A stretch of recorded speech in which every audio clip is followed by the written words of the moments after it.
तर माझं मागून होतं कंट्रीब्युशन, पण जे गोळी खाणारे होते ते आर्मीचे इन्फंट्रीचे जवान होते आणि ते जिवंत येऊन आपल्यासोबत आहेत. हीच आपली एक गर्व वाटावं असं व्यक्तिमत्व आपल्यासोबत आहे. किंवा आपल्या डिपार्टमेंटने आपण 15% जागा त्यांच्यासाठी आरक्षित ठेवलेत आणि ते आपल्याबरोबर आहेत.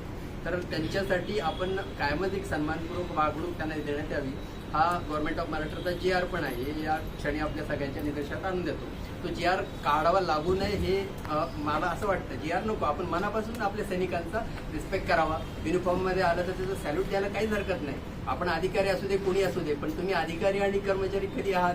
कारण त्यांनी अफगाणिस्तानपासून आपली बॉर्डर सेफ ठेवली आहे. तर तालिबानवाले आलेत तर विमानाला लटकून लिफ्ट घेऊन जावं लागतं. आपल्याला सगळ्यांना दिसले अफगाणिस्तानच्या मॅटरमध्ये. म्हणजे विमानाच्या पंखावर सुद्धा लोक बसून अफगाणिस्तान सोडून पळत होते. महिला सुरक्षित नाही आहेत तिकडं, काहीच होत नाही. म्हणजे सगळ्यांचे अधिकार हे डायरेक्ट होऊन जातात, निष्पाप होऊन जातात.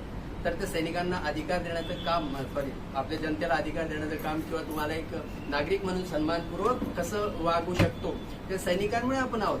एका हिमालयाच्या किती हाईट आपल्याला माहीतच नाही. आपण गेलो तिथं जगू शकत नाही अशी कंडिशन आहे. तिथे आज माझा सैनिक 25 किलोचं वरती चिलखत घालून आपली सेवा करतोय, डोळ्यात म्हणजे तेल घालून असं करतोय. तर खरंच त्यांचं एक आहे ते आपण कधीच त्यांचं पान फेडू शकत नाही. त्यांचे उपकार आपल्यावर अनंत आहेत.